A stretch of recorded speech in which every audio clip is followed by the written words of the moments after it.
All right, it's live. I'm Katie Andrews. I'm Christy Mabry. And I'm Amy Blaylock.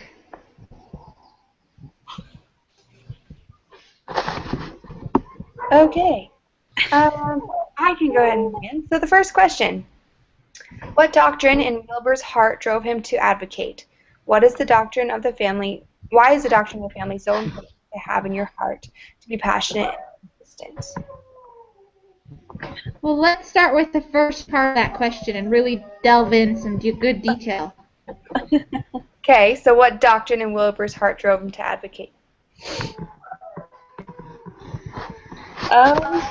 I kind of got the idea that he was doing this, he was advocating so strongly because he felt like all men should be treated equal and that everyone is created equal and that everyone is a child of God kind of thing, because he seemed pretty religious too.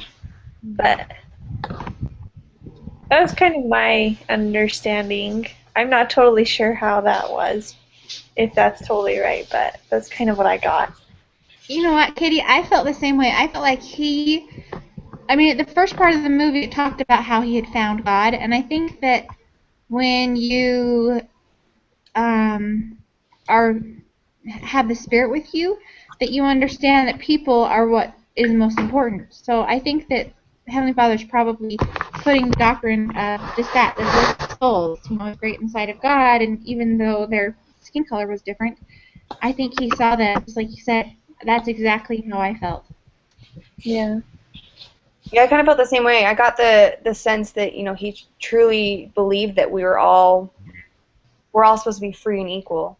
Like you said, Amy, it doesn't matter what the color were, or regardless that their skin was different, but he believed we're all equal. In fact, I think he even said that somewhere in the movie. I don't remember exactly where.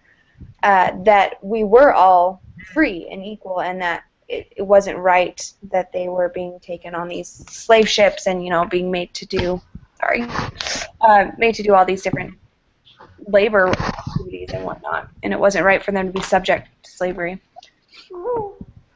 Yeah.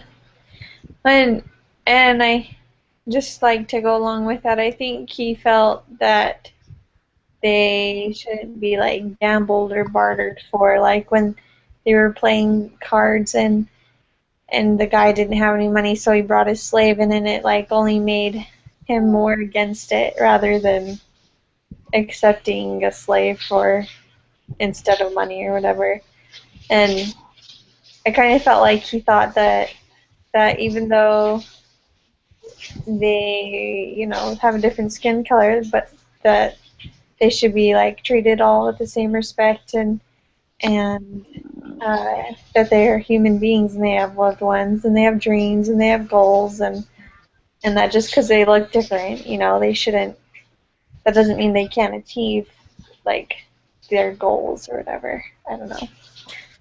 Yeah, and I think he had the doctrine of charity and kindness in his heart too, because he wasn't advocating. I mean, he thought all men were equal, but he wasn't advocating for a cause that was going to hurt someone. He was advocating for a cause that was going to help them to be more comfortable and be treated the way that he would want to be treated, and I feel like he also had the doctrine of charity in his heart. That he really did, because it seemed to, at least in the movie, portrayed it to really affect him. Like he was getting sick, and almost as if it was his own family or him that was getting treated this way. I mean, nobody else really seemed to care as much as he did, So I think that he really had some good empathy in his heart and charity. Yeah. Amy, I hadn't even thought of it that way before, but I think you're totally right. It was amazing how much it affected him physically with his illness and whatever. I don't remember what he said it was called, but his whole body, it seemed like, was just kind of shutting down because of how much work and what an impact this whole fight was having on him. Mm-hmm. And you know what? Most people only advocate that strongly when it's affecting them. Like when it's directly, like if somebody, this is going to sound crazy, but if somebody gets audited by the IRS, like, have you ever known anybody that's been audited by the IRS? Yeah. that No, a lot of times if it gets really sticky, they just start to get like burdened down with it. And or some cause that they're advocating against, or usually they only care that much as Wilbur did if it's happening to them, or if a child, something unjust happened to your child. I mean, I can't imagine how like the Boston, have you heard of that situation in Boston where the child got taken away from the parents in the hospital, and the hospital took him to state custody No, I because haven't. they weren't I treating. remember hearing something like that. Anyway, you can imagine how, I mean, I can see like those parents being that sick about trying to advocate for their child and getting their child back, from the hospital because they were just going for a second opinion. But I can't see, it just amazes me how much it affected Wilbur, even though it wasn't his child or his dad, or, it was just people he didn't even know. Yeah, that's true. Pretty powerful. Okay. Anything else or next question? Next question it is. Okay, why is doctrine of the family so important to have in your heart to be passionate and persistent? I kind of think, well, this is just kind of what I've put the doctrine of the family is so important because it's the foundation of the plan of happiness. And without the family unit, we wouldn't be able to return to our Father in heaven, and we wouldn't be able to receive all the blessings that are available to us. We wouldn't be as happy because the family is central for the gospel and to have a fulfilling and happy life. And if we don't understand this doctrine, then we won't be as motivated. So I feel like if it's in our hearts, then we'll be much more passionate and more persistent in fighting for the family, kind of thing. So, you turn the light.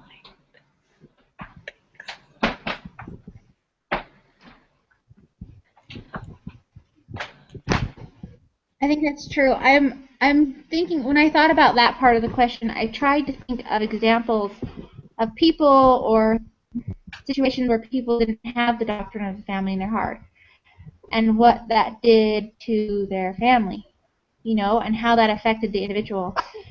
So actually today I had heard a story about someone who we grew up with, my sister and I grew up with, and their mom and dad were never home. The mom worked, and I remember they had a daughter my age, and they had 2 older sons. And the daughter, all the kids were left to themselves all day long, till like 7 or 8 o'clock at night, from the time they were really little. And my older sister was saying how she would go visit.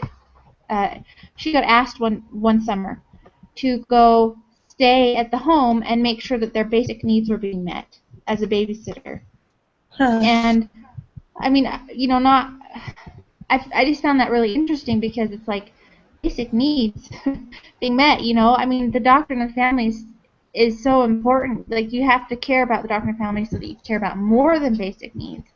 But I think that I don't think it's bad to work, but I think that in this situation there was an extreme. I mean, their home had mold and all kinds of things growing in it, and they never had dinner on the table, and they never had their laundry done, things like that. And I just remember thinking, okay, this, feeling really bad for them, but at the same time, now it's 15 years later, and or more, and my sister lived in Washington, and she went to the ward, and she saw this guy, and she's like, oh, how do I know him? How do I know him? And she said, oh my gosh, I used to babysit him.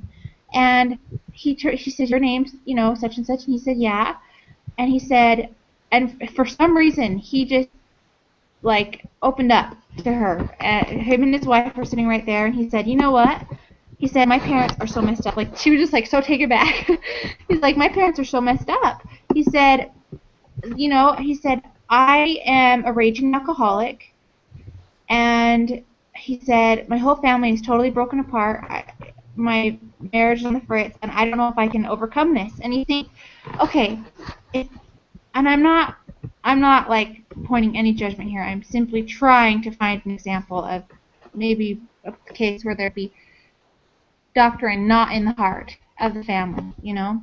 And you think, okay, if you have the doctrine, we're gonna care about more than just basic needs, and you're not gonna want to leave your children to themselves all day long, you know? And what that does to a family. Whereas if you take a contrasting example like the Duggars, you guys ever watch 19 Dudes Accounting? Yeah. Hey, well, they care. Like, they care so much that they're always together. Their kids are never left to themselves. I mean, they have, like, what, 4 kids on their own now, and each of them are successful citizens in society. They care so much that now the mom and the dad stay home with the family to work. So, I mean, I think that one way to show why it's so important to have the doctrine of the family in your heart is to show what happens when you don't.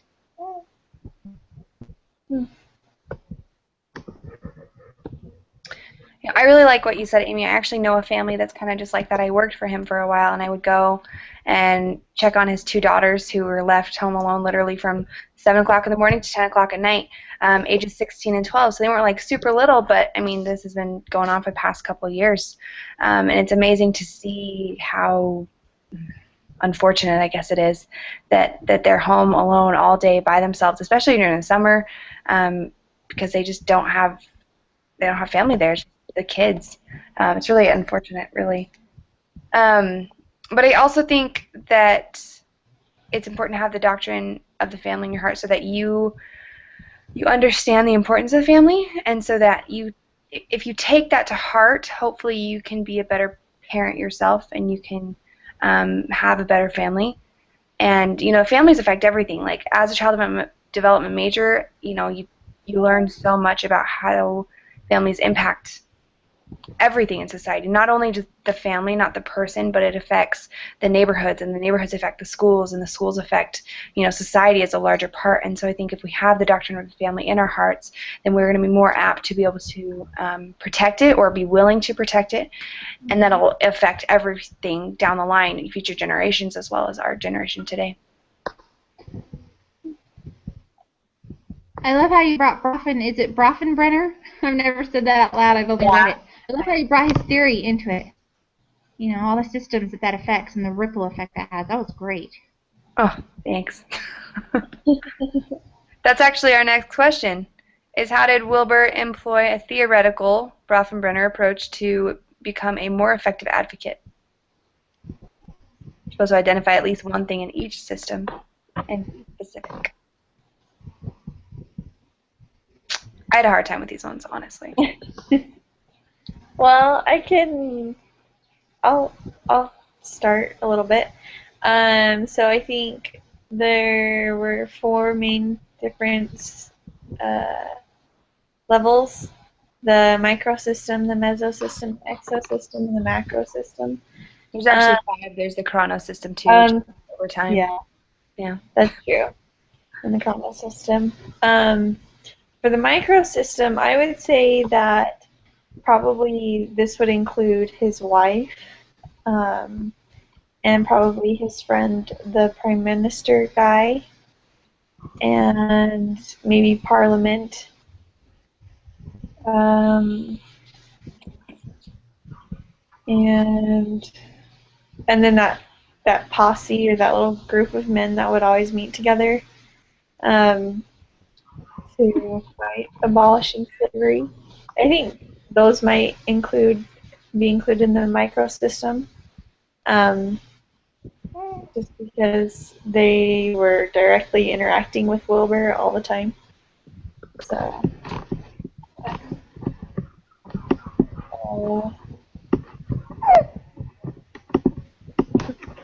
how did Wilbur employ a theoretical approach? So I guess with that, with his group of men that he always met with, I think he became an advocate in that level, because he was the leader of that group, and he was trying to get more people to be to help abolish slavery and sign petitions and stuff like that. Uh, and then I think another, like I mentioned, his wife. I think um, she was an awesome example of showing support and helping motivate him to be to go back and fight for abolishing slavery, kind of thing. So, I don't know. Those are just some of my thoughts. I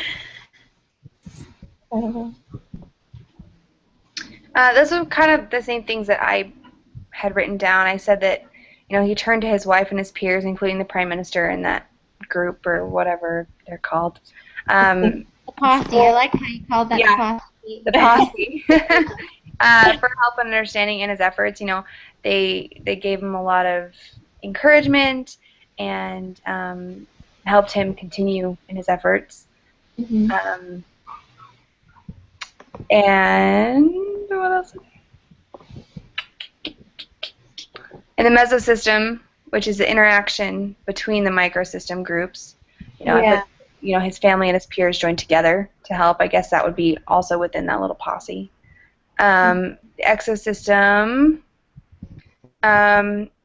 is the government setting in which he fought for his cause.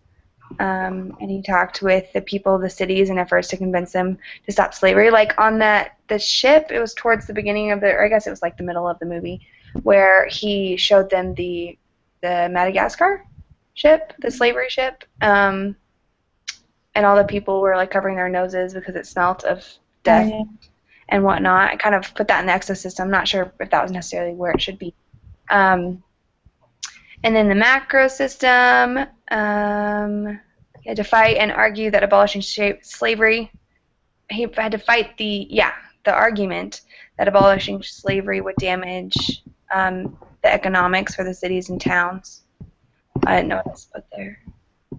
And then the Carnot system, because he understood that it was something that was worth the time and effort to put into it, and that it all, throughout the years of his efforts, the different systems all changed and evolved, and eventually, helped him abolish slavery. And going back to the exosystem, because I think, I don't know, this is kind of how I understood it, that the exosystem is where there's different communities, or I don't know what the word is, but there's different things that maybe you're not directly a part of, but they still affect you. Mm-hmm. And I figured maybe the slave trade. Obviously, he didn't trade slaves or do any of that, but it still affected him. I mean, that's his whole cause. And then also, I thought of like the war and the revolution, because during the movie, when the revolution started and there was a war, like he wasn't a part of it, and he didn't want to be a part of it, but it still affected him, and like how well he was able to advocate for abolishing slavery. That's a great point, Kitty. Yeah. I haven't thought of that. Yeah, I basically feel the same way with what you guys have said. In the microsystem, I thought of something else, the religious affiliation. He advocated there, I think, that going to the preacher and asking the preacher to write those, to write down his experiences was a microsystem advocacy. But I also kind of feel like the chrono system, it kind of fits in there too, because it took a while for all, I don't know, I think the chrono system is kind of where all of them blend together a little bit, like the dimension of time where they just kind of come in. But so with him, in the mesosystem, he pulled them all together. I mean, from his family to school, not school, but to like peers and his religious affiliation, and workplace, and his neighborhood. I mean, he had all those interacting together. It almost was like he single-handedly took the media and got it, sent it out through. I think, didn't he do like newspaper writings or something? Publish some works. Something, I can't remember. That his wife had read or something. Anyway, when she was younger. So yeah, it seems like in the mesosystem, he was able to kind of get everything interacting. Like, people would talk about, he might be talking to his that preacher, but the preacher would have heard of something else that he was doing with his posse. Or his family was aware of things going on with the religion. They all kind of mingled in together. And then just like you guys said already, the exosystem, the economic system, the political system, where that was like the parliament and all the different laws. Yeah.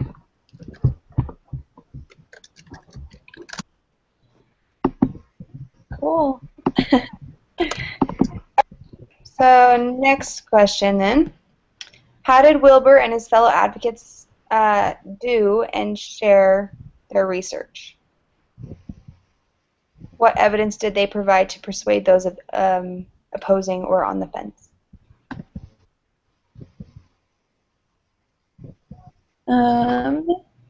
Well, the first person I thought of was Equiano. I think that's his name. It was the black guy who had come through the slave ship, and then he wrote a book about his story and how he survived, and then he published it and shared it with everybody. I thought that was really good, and it's really powerful. Like, personal stories usually have a pretty big impact on how people relate and emotionally attach to a cause. So I thought that was a really good one.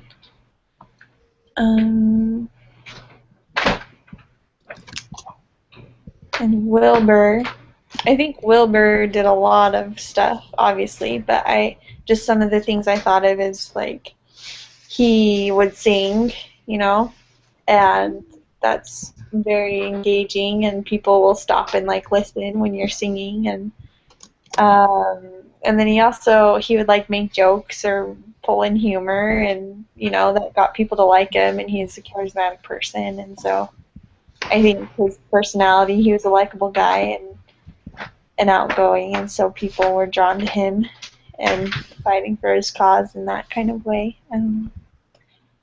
So. Can you read the question again? Yeah. How did Wilbur and his fellow advocates do and share their research? What evidence did they provide to persuade those opposing or on the fence? Okay, I think that they did their research a couple different ways. They did personal interviews. They did personal accounts. They did the perspective of the ship owner versus the perspective of the slave. They researched out, physically where this was taking place at.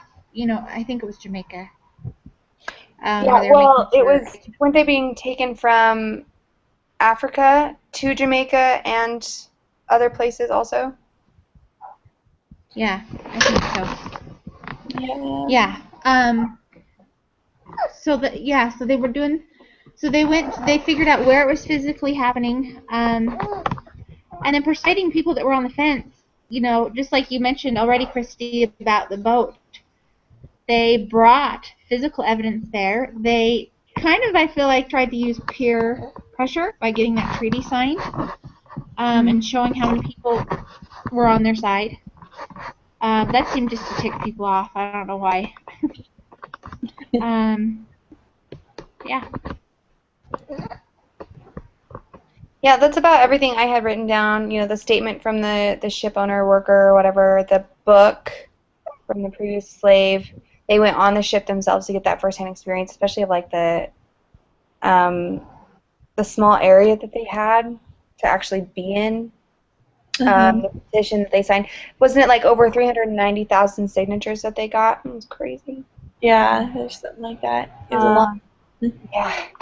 They shared evidence with the House of the Commons, and then published writing, and then, yeah, that's about all I got. I think, yeah. I think I just thought of one other thing that they did to persuade people on the fence, and I think it was really powerful, and I think that was their use of the media of their time. And I think that we still see that today when people are advocating a cause, or even trying to get their opinion across. I mean, the media, sometimes people think, if they see it in the media, it's just totally true. And I think that the newspapers and the published books and Equiano, his book that sold how many copies? I can't remember. I know they said something about like 100 copies in an hour, and then, but I know more than that.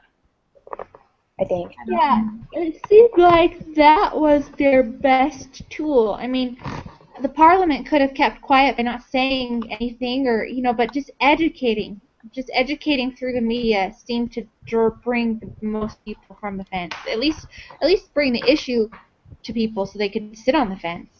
If people didn't even understand how bad it was, because how would they know? If they weren't part of it.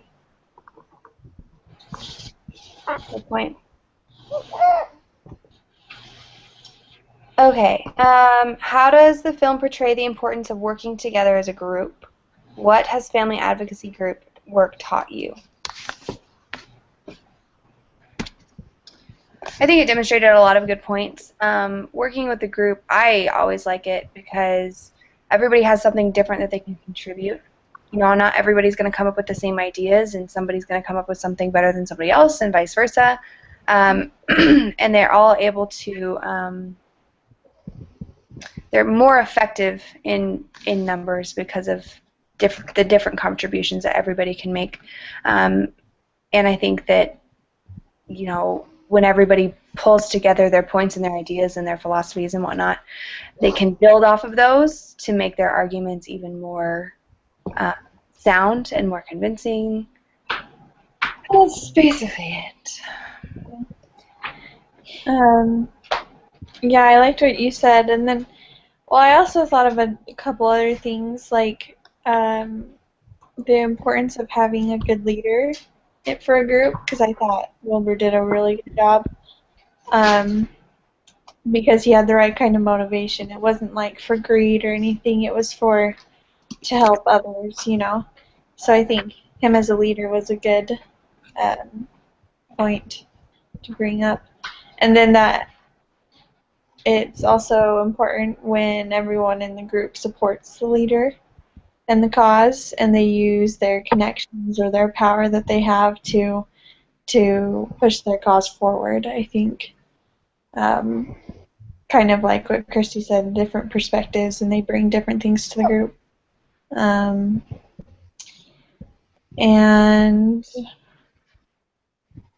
yeah, those are just a couple of the Chrissy, things. will you read the question again?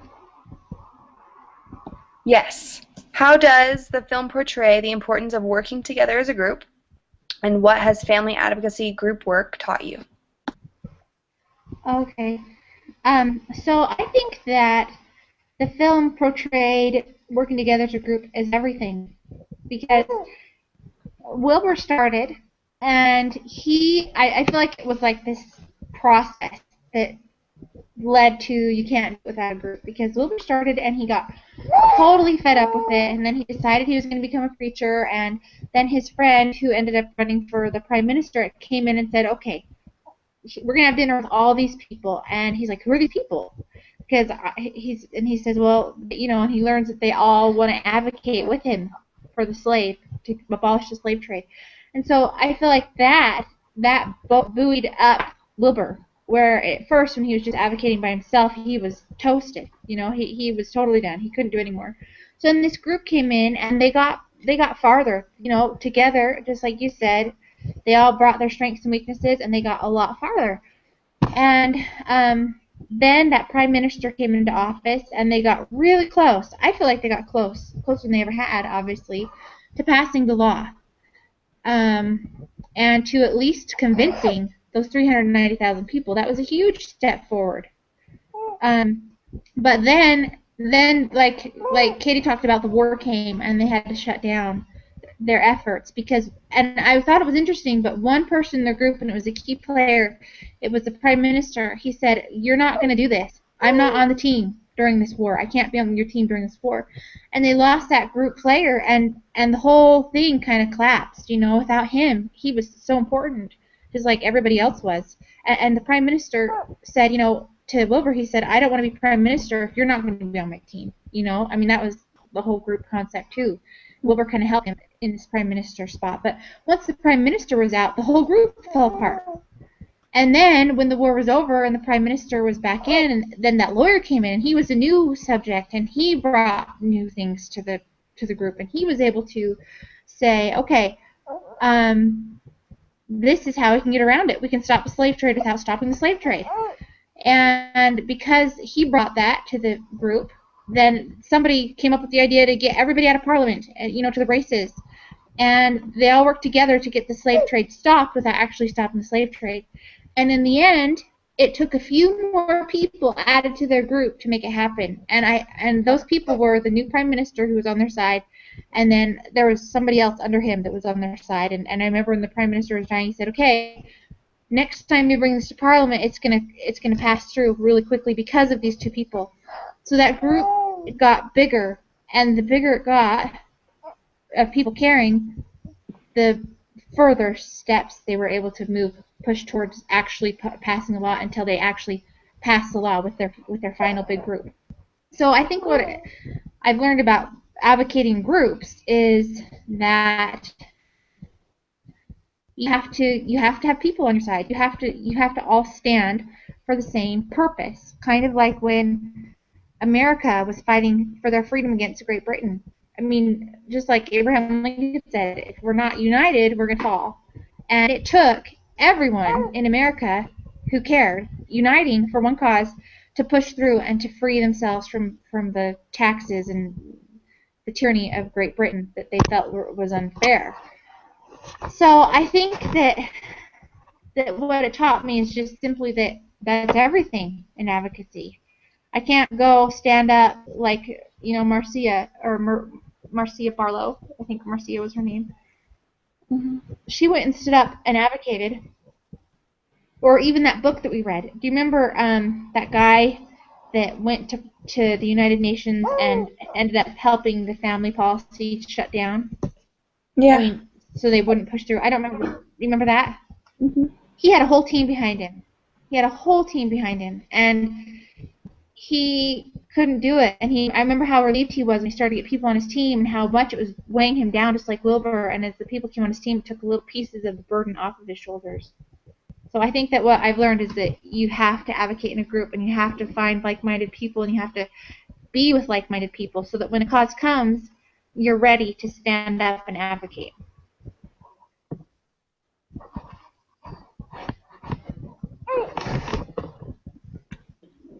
That was really good.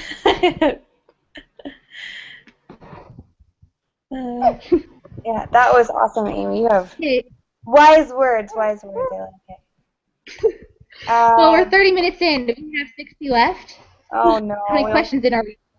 We went through, that was 4 questions. We have 6 more. So maybe. I don't know. I'm trying to push it out, people. Well, I guess I could add a couple more thoughts to this question. What has family advocacy group work taught you? Throughout the whole class, I didn't realize how important it is to have the facts.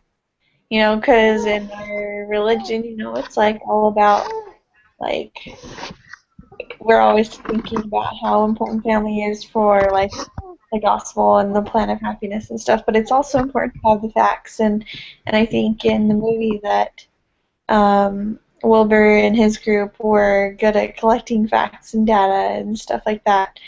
And then also, it kind of what Amy just talked about, but that it's important for family advocacy groups to be united.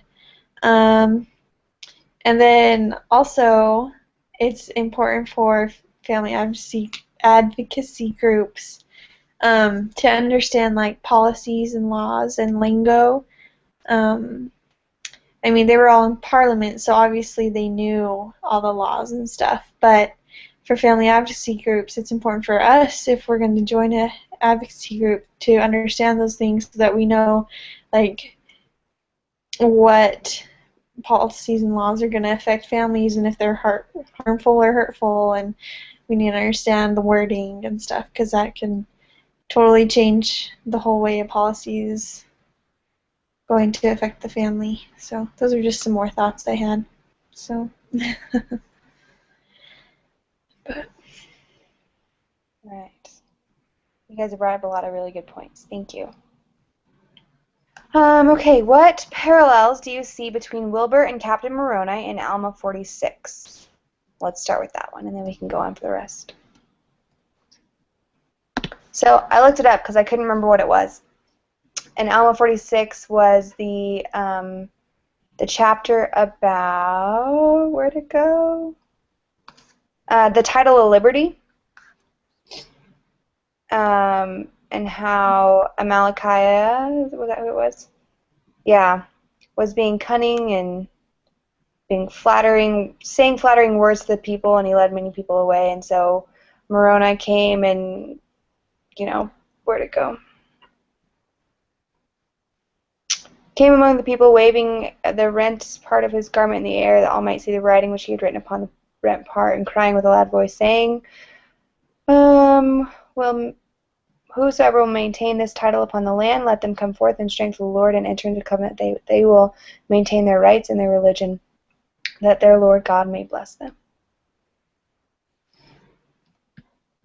So I put that I think Wilbur and Captain Moroni are similar in the fact that they were both men of God and state, and I'm not sure if that's 100% accurate, but and they fought for what they believed is right instead of standing by and letting it happen. yeah, yeah, they were. Were you done? I'm sorry. Yeah, Oh, go okay. Just going back to what you mentioned already, they were both men of God, and they supported true doctrine. Like Wilbur supported that all men were created equal, and Captain Moroni wanted liberty for families, and those are both true doctrines. And I think both of them were passionate about what they were fighting for. I mean, Captain Moroni, he was out there trying to get all these people to listen to him and waving his title of liberty and everything, and Wilbur did the same thing. He was out there waving his newspapers and singing for everybody to come join him, and they were both willing to lead, I think. They were both really good leaders in what they were trying to do. They were both pretty bold about how they went about addressing the things they were trying to advocate. They both sought for the Lord's help, I think, because, Wilbur, he wanted to be a preacher, but the Prime Minister was like, well, you could probably do both. So they both wanted the Lord's help. And they both inspired other people to follow them. So those are just some other things that I think they both were good at. So,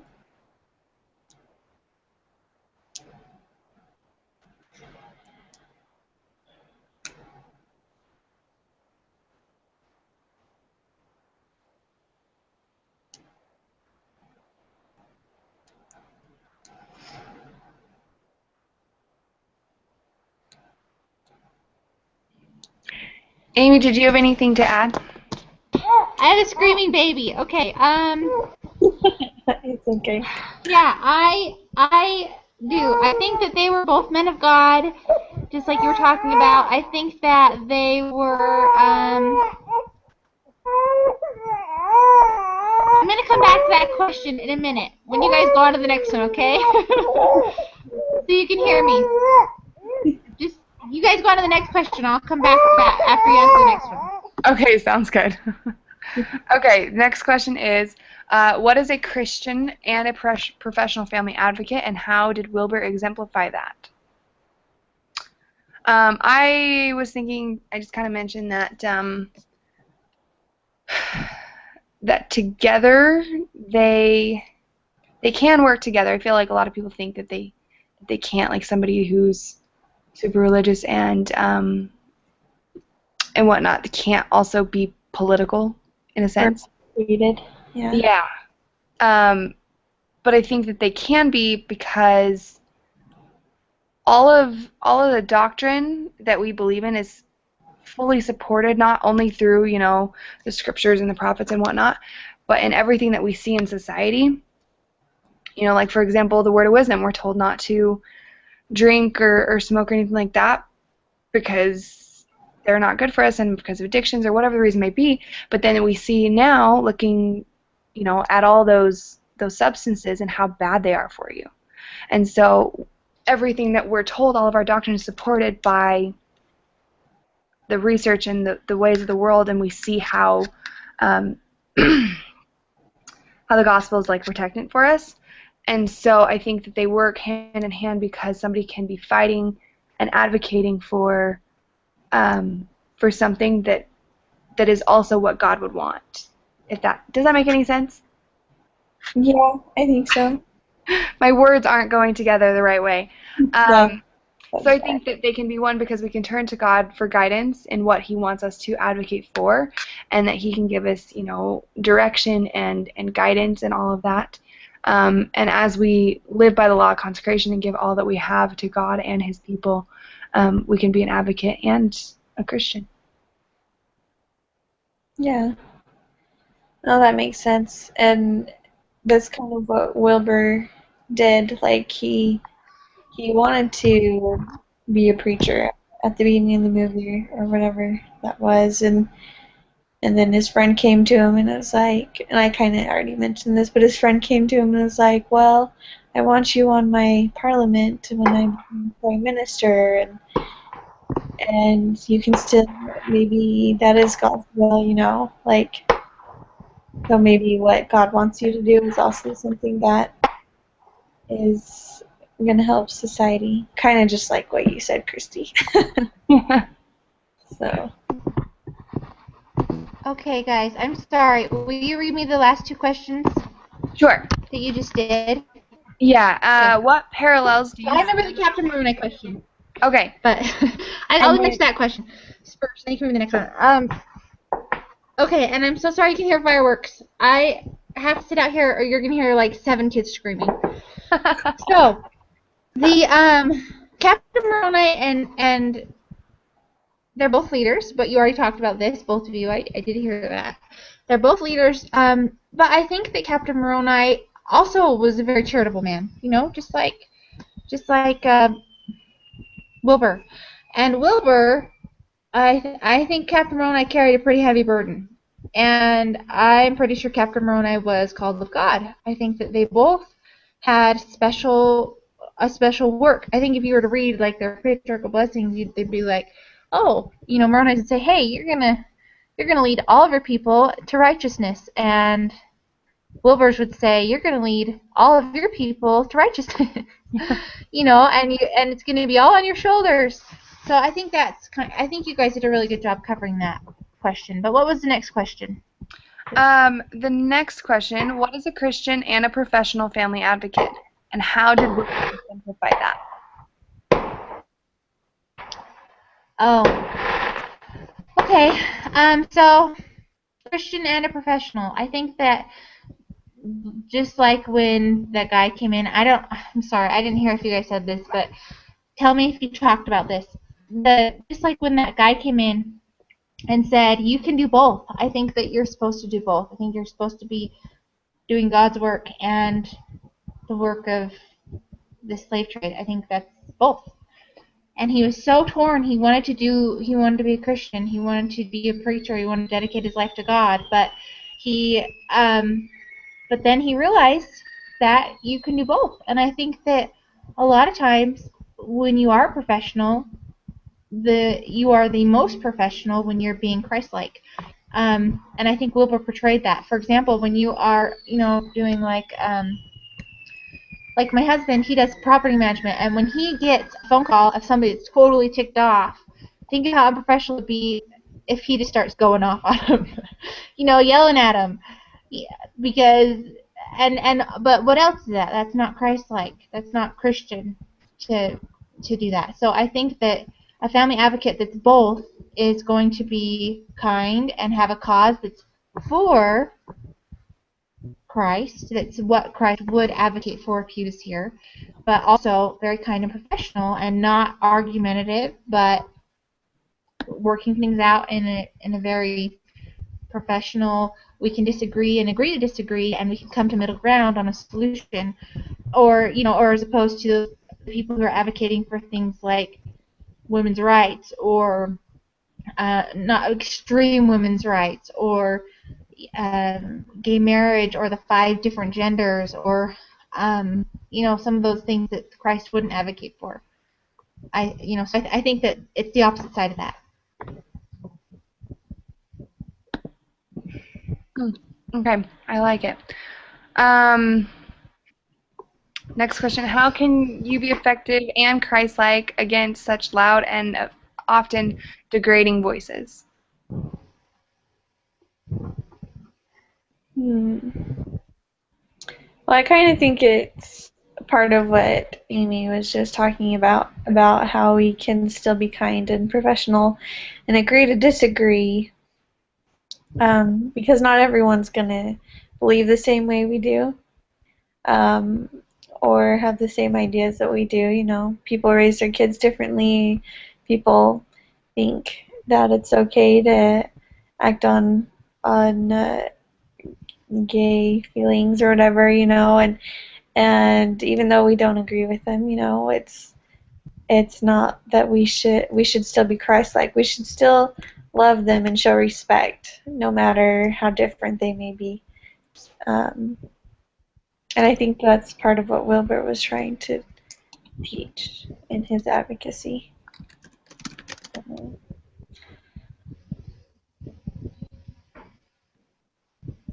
How can we get back there? I just remember a talk that I heard from Elder Eyring, and I think I read it in another class, but it was about how you have to focus on common ground and start with the things that you both believe in.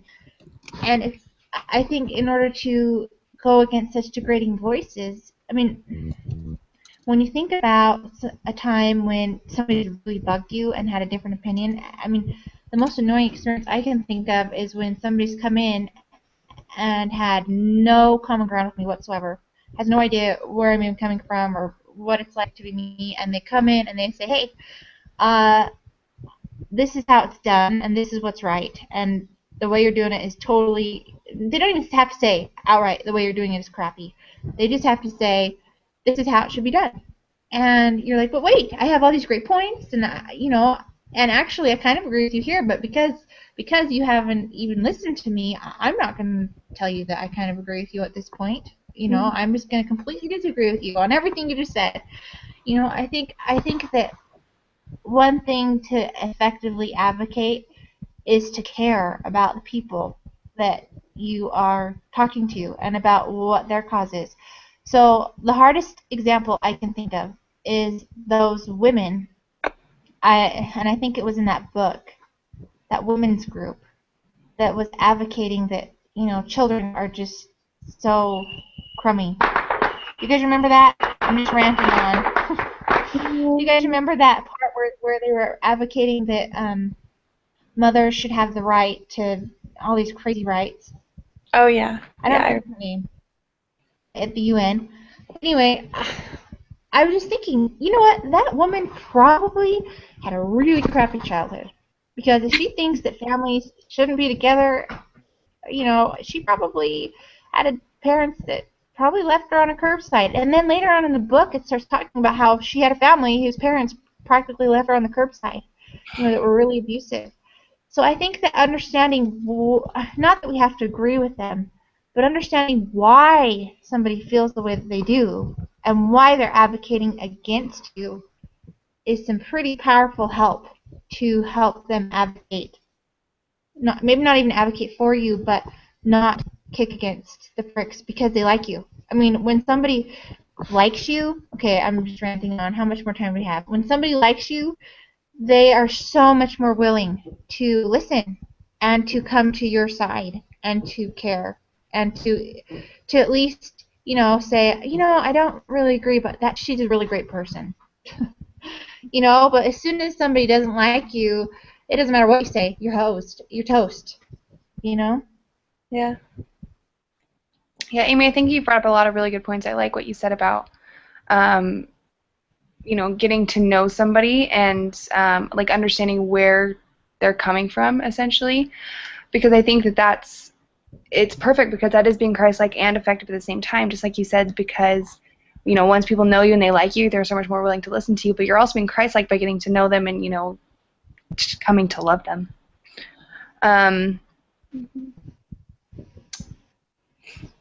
And I didn't put anything else down for that. Okay, I have something else I can say about that, but how many more questions do we have? I'm sorry, I'm just trying to keep time. No, we have 5. Okay. Okay, well, I do have something that's been kind of coming to my mind, and I don't know if it's completely accurate or applicable. But I remember in the movie when one of his house helpers or whatever, asked him, "Oh, you found God," and then Wilbur's like, "Or did God find me?" Or I think God found me.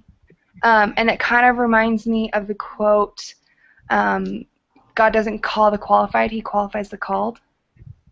If that makes sense. I don't know if that completely goes together to you guys, but it does to me. It kind of makes sense because, like you said, maybe in his patriarchal blessing, it would have said, you would lead the people to righteousness. And maybe Wilbur wasn't 100% prepared for that, and he didn't think he could do it, but he made it work because he was a man of God and a professional advocate, and he was called. Backtracking a little bit, and I don't know if that makes 100% sense to you guys, but That does. Yeah, it does. It does make sense. Yeah. That's totally true. Yeah. Great comment. oh, thanks. All right, Marcia Barlow, or Marcia Barlow, spoke on persuasive speaking and writing. What did Wilbur and others exemplify, or did Wilbur and others exemplify any of Marcia's ideas? How so? Well, he brought in personal stories to his argument, right? With the slave and the book and bringing people to the actual ship. Mm-hmm. And then he had a call for action, Yeah. which is to abolish slavery. Research also. Say that again, Katie. Sorry, I didn't hear you. Oh, he used research, and I think she talked about how all those things together make the most effective kind of speech or whatever. Mm-hmm. Didn't she also talk about how you have to start with something that relates to you and then show them how it relates to them? Yeah. I think that was Marcia. So I think that the way that he did that was somehow, I think he started with, this is the story, but then he was able to, through his publications, help drive it home to people through the stories. Like you said, the stories that he told, but people kind of took it upon themselves because they were able to kind of see through the charity of Wilbur's eyes. Mm-hmm. I think that's how he did it, but I'm not sure. I know. I mean, I've been trying to figure out how he brought that to them, because the way Marcia did it in her speech, where she talked about the pioneers, her ancestors, and how they came across the plains and the mothers, and then she brought it home to each of you have a mother. So, I know how he did it, maybe with the sugar, because his wife said that she told her dad at 15 or something that she would not put sugar in her cup. And I think that, him informing everybody that, this is what's going on, and this is the pioneers in a sense, or the story of the slaves. And guess what? This is creating your sugar. That was what they related to. Oh, I'm not going to have sugar in my tea because this is wrong. I think that works. And I think in general, Marcia Barlow talked about how it's important to get people's attention. I think Wilbur did a really good job at that, just because I mentioned it before, he was really charismatic. He seemed to be very charismatic, and in Parliament when they were like arguing back and forth, he'd like stand up and like kind of like joke or whatever, and I think that got people's attention. He was good at doing that.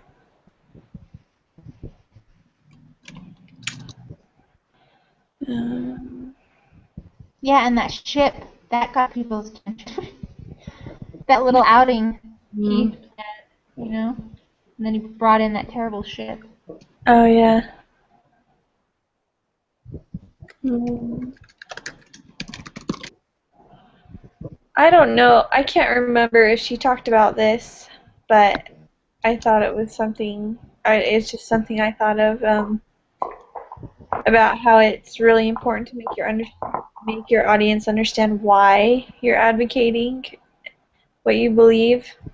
Um, because if they don't think you really care about it that much, then they won't either.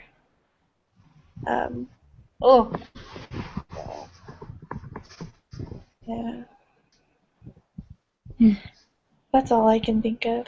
remember the Titans? Have you ever seen Remember the Titans? Yes, that's so good. Okay. It goes perfectly with what you just said, Katie. He says, "Attitude reflects leadership, Captain." That's so true in advocating. Your Yeah. people are gonna follow your attitude and how much you care. I need to watch that movie again. It's been so long. It's such a good movie, though. I'm Okay. sorry I'm yawning so much. I'm so tired. No worries. I've been up all day. Okay. What role did the government, policy, and religious freedom play in the fight of the slave trade? Can you read that one more time? Sorry, you cut out. Oh, that's okay. What role did the government, policy, and religious freedom play in the fight of the slave trade? I think the government played like the biggest role. I didn't see a whole lot of religious freedom implications in there. I mean, obviously Wilbur talked about religion and God and whatnot, but within the actual, within Parliament and within the evidence and stuff like that, I didn't see a whole lot of religious freedom. It was mostly the policy and talking about we need our slaves for the plantations and yada yada. Yeah. Yeah, I agree. I mean, I think obviously, it was all meant to happen because that's probably what Heavenly Father wanted, but it was through policy and laws that it happened.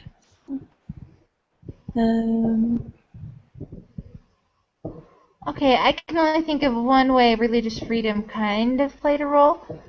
Maybe two. Didn't that preacher, just with that preacher and the fact that he had the freedom of speech and the freedom of religion when he was publishing as a preacher his account.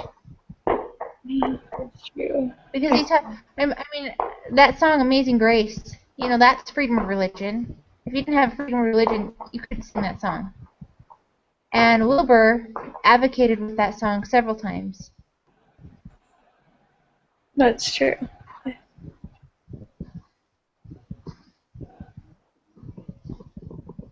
But of course, government policy was a big part too, because that was what was enabling the slave trade and what eventually abolished it.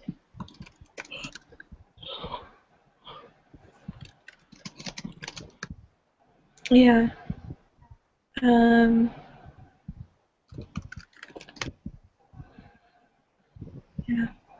I hadn't thought of Amazing Grace before being like a religious freedom role in that.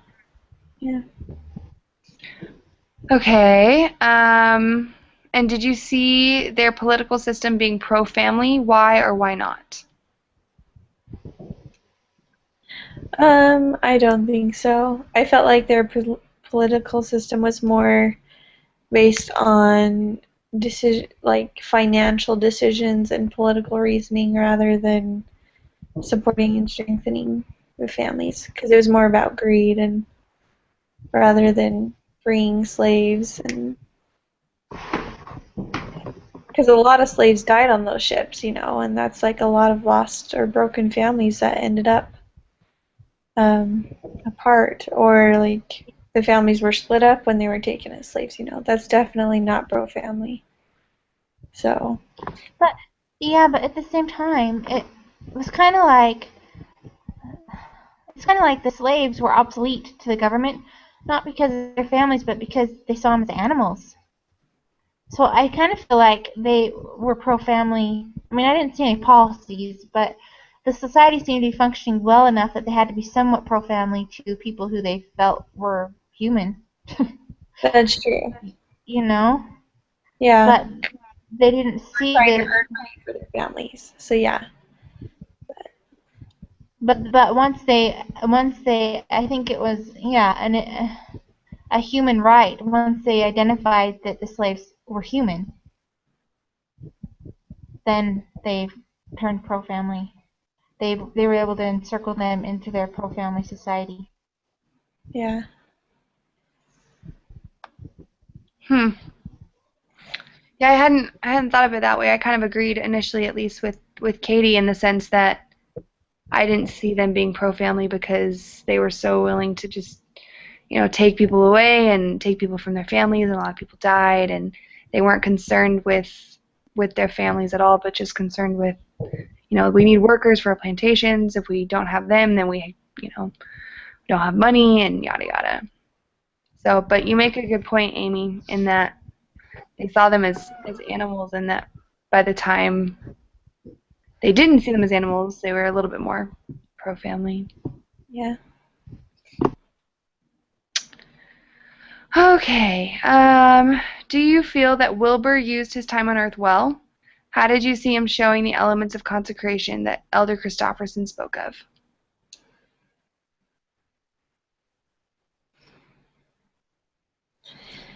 I would definitely say Wilbur used his time well.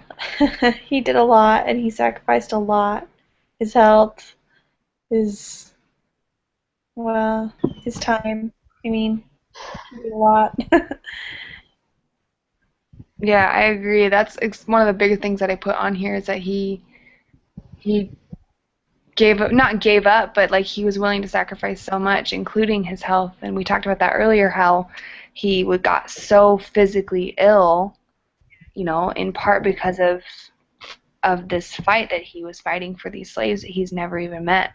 Not only that, but he was willing to give food to the homeless. Like in the beginning, he said, "Oh, there's more beggars at the door. I was going to turn them away, but you told me to always check." And he's like, "Yeah, serve them breakfast." He was so willing to serve others. I think he did a good job he served his time on Earth well, and he demonstrated that law of consecration in giving back from what he had been given. I totally agree with everything you guys have said. Wait, were you done, Christy? Yeah, I'm good. Go ahead. Okay. I totally agree with everything you guys have said. The only thing I have to add is a principle that we learned about how you can't harm your family while advocating for somebody else's. And I think that one thing that was really great was that Wilbur was single for a good chunk of his advocacy, a good chunk of the hard part of his advocacy. He didn't even meet his wife yet, but then he put his family first by getting married, and he had some time. I almost feel like that war was a good time the Lord gave him to he couldn't worry about it. He couldn't do anything about it. So he was able to establish his family, which I wonder if that war hadn't come, if he would have harmed his family because of his strong belief in advocating for the slaves. I mean, I'm not saying he would have, but I just, he was so passionate. I wonder how far that line would have crossed for his family. But in the end, I'm sure it affected his family as any advocacy would, and I think that's the only thing that he would have had to be careful of, using his time wisely. The movie didn't portray him having the advocacy affecting his marriage or affecting his children. You know, I mean, obviously he was sick and stuff, but it seemed like that ended pretty quickly after he got married. Yeah. But that's the only thing I can think of that potentially he could have not used his time nicely for, but everything else was like superhuman. Yeah. And there's like a little quote from Elder Christofferson's talk that I thought was really good that kind of describes Wilbur. He said, "True success in this life comes in consecrating our lives, that is, our time and choices, to God's purposes." And I felt like that's what Wilbur did. He thought it was forwarding God's purposes on the earth, and so he consecrated basically everything for God's purposes. So he was definitely showing that consecration, law of consecration. So, I love that Wilbur got married. I think it's like showed his. I don't know. I feel like that showed his another part of his consecrated life. Because being married is really consecrating your life. You know, having children is really consecrating your life to God's purposes, and it really is. So I don't know. I like that. I mean, obviously it's about the slave trade, but I don't know. yeah.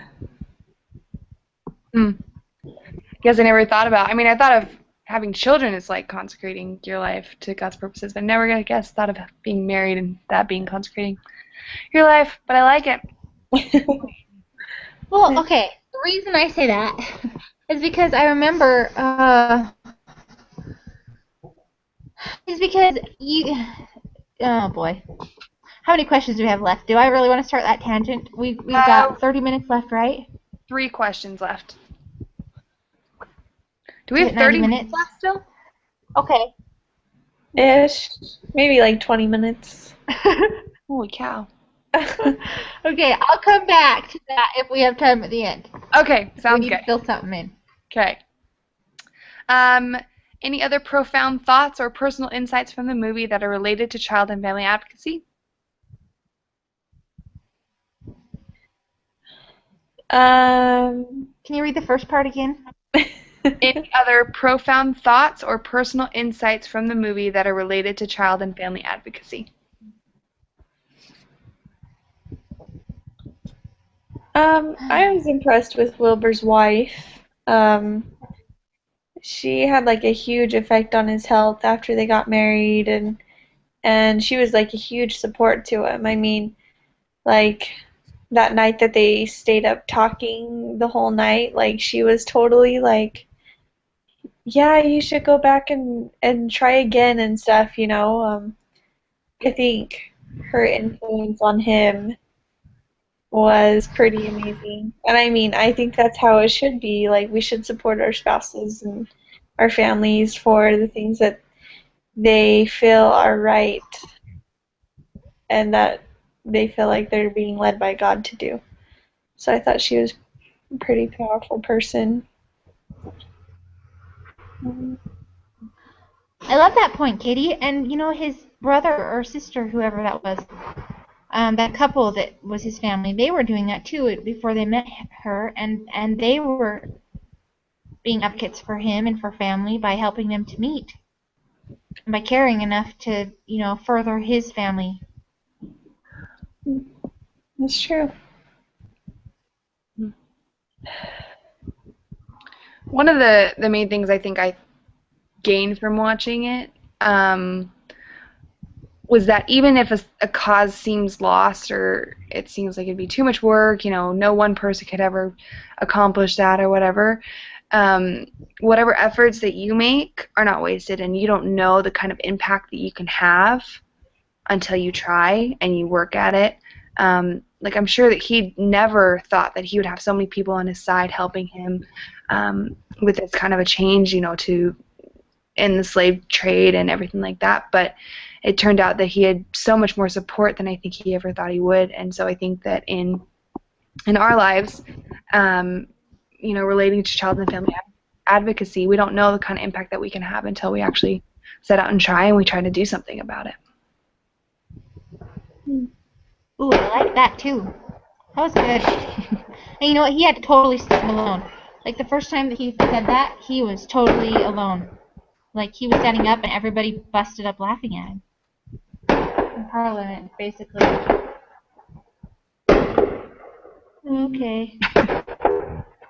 Another thought I had. 24th of July fireworks. I'm so sorry.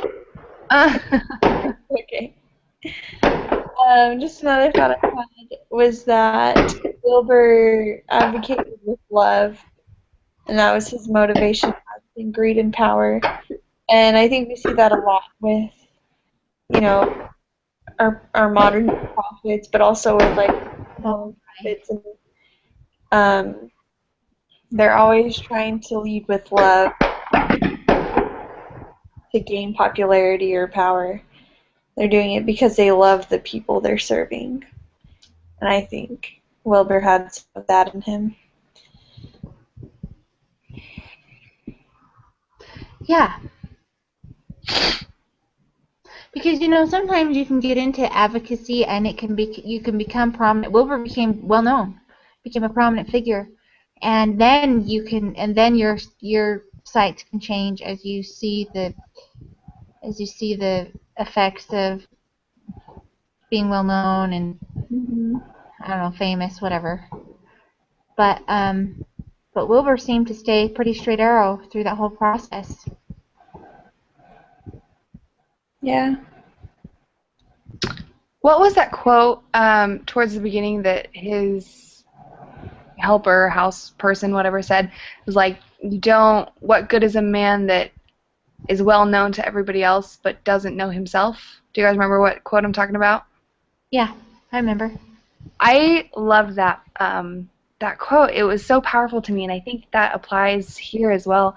Like, we have to know what we're fighting for and why we're fighting for it, I think, before we're able to actually do anything. Yeah. Ooh, yeah, that reminded me of a quote too. The good you see in yourself is a reflection. No, the good you see in others is a reflection of what you see in yourself. So I think you have to see yourself good, just like the guy said. You have to see that he had to see the good in himself before he could see the good in what everybody else thought to be an animal. Yeah.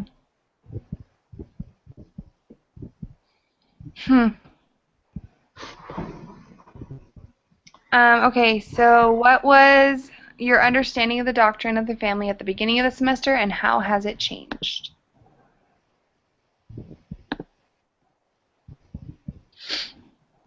Well, I felt like I had a pretty good understanding and a pretty good testimony of what, the doctrine of the family was at the beginning of the semester, but I felt like this class helped me realize how important it is.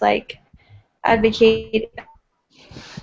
I didn't realize how, I felt like after going through this class. Yeah, I know how I'm totally locked out, you guys. I'm so sorry. Oh. Okay. No, it's okay. I'm so sorry. I'm totally locked out. Okay. Oh no. And I don't think they're home. I think they were watching fireworks. Okay. Sorry. Did you guys hear that as loud as it was in my house? Yeah, sort of. Oh, yeah. This is huge fireworks. I'm so sorry. Okay. I had no idea they were going to do that. That's okay. Anyways, Katie, so, sorry, you were saying that you got, a better understanding of the importance of it?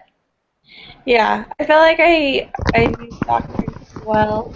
I just felt like from this class I learned how important it is to advocate for it, Before this class, I don't feel like I would have known how to advocate, or I wouldn't have gone out of my way to advocate, but I feel like this class taught me how important it is. We need to defend the family and protect it. So, yeah. Yeah, I kind of agree with you. I feel like at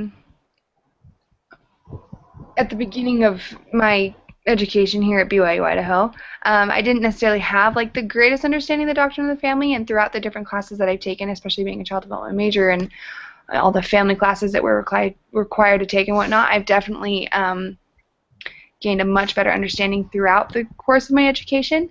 And I agree that this class, I feel like, has just solidified all that I've learned and gained, but it's also helped me understand the importance of the family even more so, and the importance of standing up for the kids that can't stand up for themselves.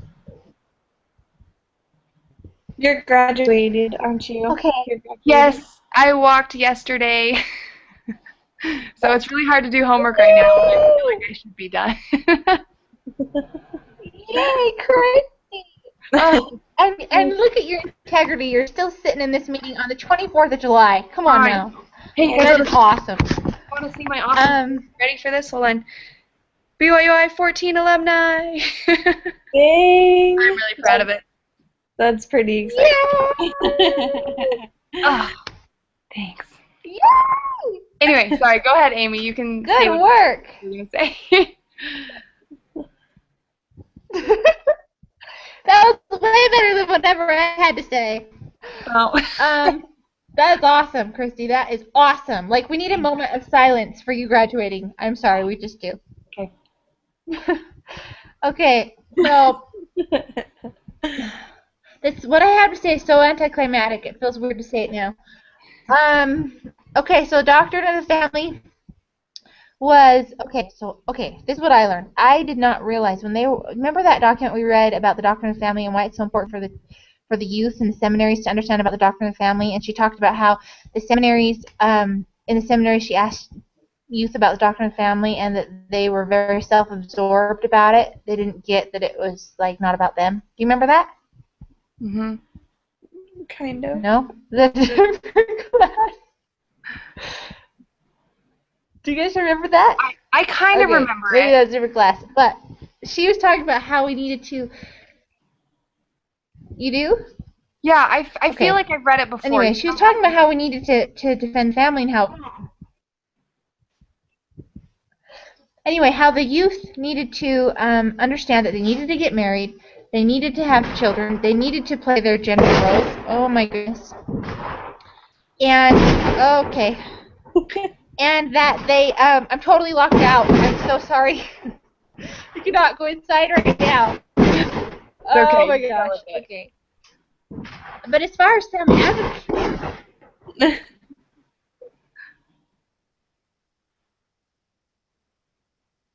Oh, and she's gone now. Oh no. Oh, I really wanted to hear what she had to say.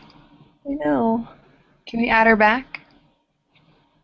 Yeah, I can try to add her again. And maybe she can get back on. Let's see. Oh, okay. She's already back. It looks like she might be.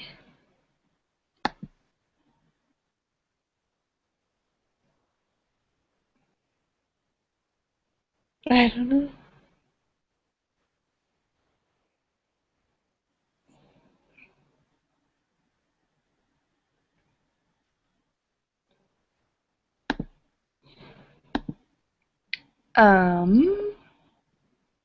Hmm. Maybe it's her internet or something. Maybe the fireworks got to it and now it's just broken. Yeah.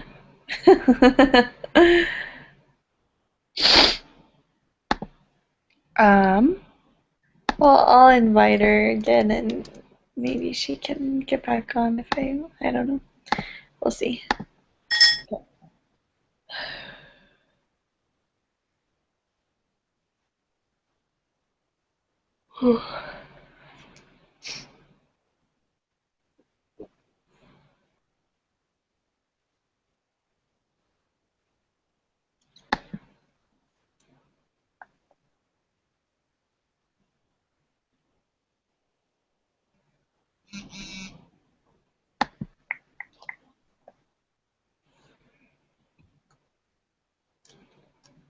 Hmm.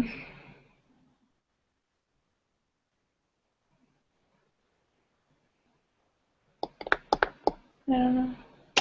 Well, should we just answer the last question real fast? Yeah, let's just go ahead and do that. Okay.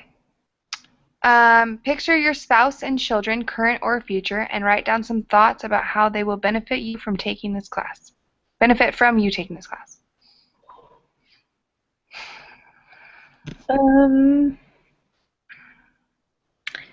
I feel like this class made me more passionate about advocating and about my own family. Like, I want to um, share with my family how important it is that we protect the rights that we do have and defend them, because if we don't, then we may lose them. And I wouldn't want my family to grow up in a society where they can't express they what they believe as far as like family goes and stuff, without getting ridiculed. I mean, some of that already is starting to happen, but um, I don't know. That was just something I thought of. I think that's a good point. I was also kind of thinking just about it. Like, I'm not married and don't have kids. Um, but I think that it will help me to be a better mother and a wife because I better understand the importance of a family and how, hopefully, how blessed I will be to one day have one of my own when many people around the world don't get that opportunity or they have it and then it gets taken away from them. So hopefully I will be able to better appreciate it, which will make me a better wife and a mother. And I think it will also help me to be more family focused because of the importance that I understand that a family is. And I'm hoping that it will also help me to be a better role model to my children because I know I understand the importance of that better, and I want them to be able to be strong, confident people. So. Yeah.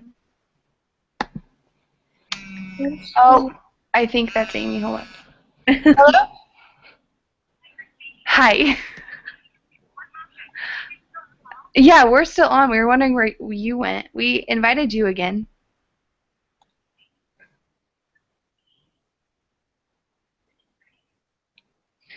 Katie, you want to send it? Yeah, Katie, you want to send it again? Yeah, I'll try again. Let's see. She's going to send it again. Alright, let's send it. Well, it said you were in there for a little bit, and then it disappeared.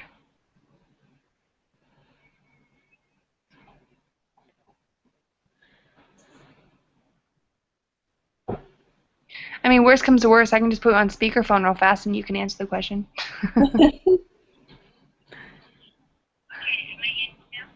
We don't see you. Well, I don't, at least. I don't either. No, Katie doesn't either.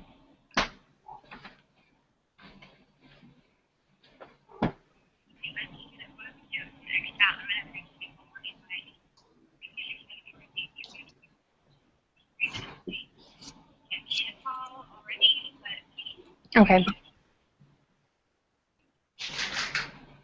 Okay, Katie, she's going to exit out of everything real fast, and then we'll send her another invite, so hopefully. Okay. Go ahead and do it. One more. Alright. Oh.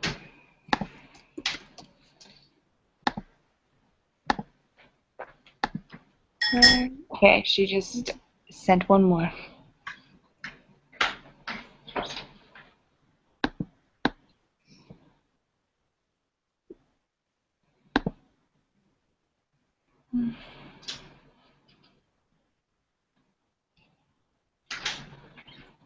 Nope.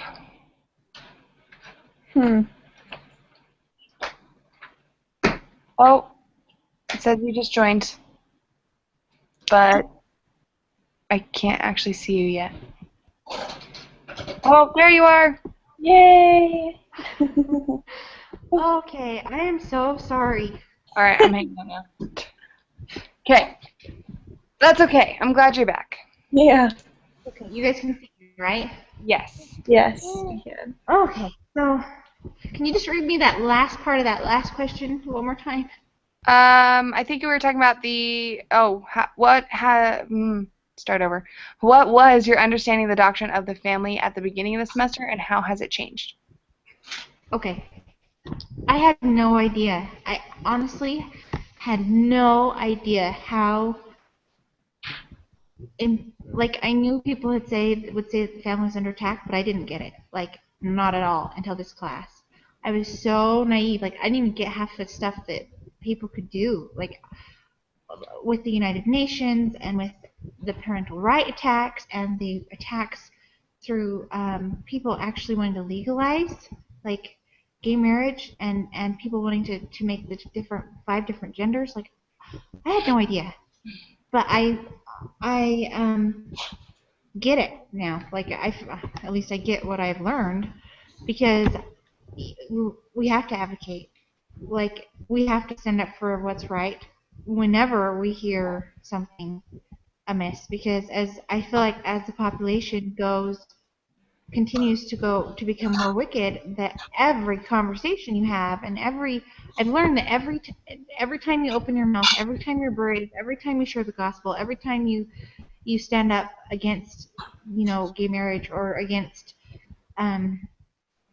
for child rights, for parental rights, for religious freedom, all those things have such a huge impact on the family. And I feel like every time you do that, no matter how small the setting is, that you're actually really making a difference. And I think that's what I've learned. Yeah. I mean, I kind of felt that way too, a little bit.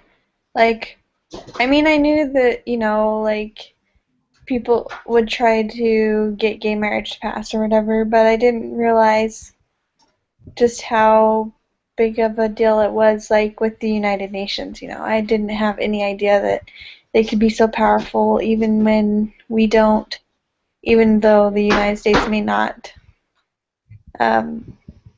vote for a law, that it could still be used, if that makes sense. Do you guys remember that at all? I don't know.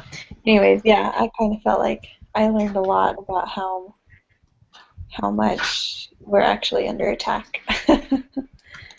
So. Yeah. Okay. So yeah.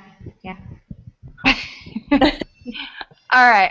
And then Amy, we also talked, the next question was, picture your spouse and children, current or future, and write down some think of some thoughts about how they will benefit from you taking this class. Katie and I already kind of answered it and just talked about how it'll make us more, like, family focused, right? And we're, like, more, we understand better the importance of family. Yeah. Okay, I can tell you how my family's benefiting and is going to benefit. If there's one thing I am totally committed to doing, it is instilling the doctrine of family into my children. I have 2 little boys, and gosh, they are going to get married. But they're going to care enough to get married, and care enough to date, and care enough to start their own families, and know that they can provide for their families. And I'm going to teach them all those things, because they're going to be able to advocate for that cause too, because it's Heavenly Father's plan. I think if there's one thing I'm going to do, I'm going to make sure I advocate that my children can be successful in their own lives, creating their own families. Because a lot of young people, the culture is going away from having families. And I think that's one of the best ways to advocate for a family, is to have one. That kind of reminds me of, so my husband's student teaches seminary, and he has training meetings, and then they also have training meetings with the spouses. Like, we go as couples. And I remember at one of the broadcasts from Salt Lake, they were talking about how they really want seminary teachers to teach youth about family and help them understand how important it is, and, like, show them through, like, pictures and stuff, that the family is really important, because it seemed like they were worried about how the youth viewed families and, like, how important it is to have a family and stuff. So I don't know. That's kind of random, but it just what Amy said reminded me of that and how I want to make sure my children understand how important having a family is and it how much happy you are when you have a family, you know. So yeah, but anyways, All right. Well, that's all the questions. I think we're pretty close. Yeah, I think we passed it, I feel like. Maybe not, I don't know, but I feel like we're there. Yeah. Yeah, we started at 7:18. Oh, so then we're solid, right? Yeah. Okay, well, thank you for dealing with the fireworks and me getting locked out on the balcony. Of course, anytime. That was Yeah. not planned. Sure. Well, thanks for this. I really enjoyed this. So It was a good lesson. I yeah. like it. Alrighty, well, I guess goodbye for now. All right.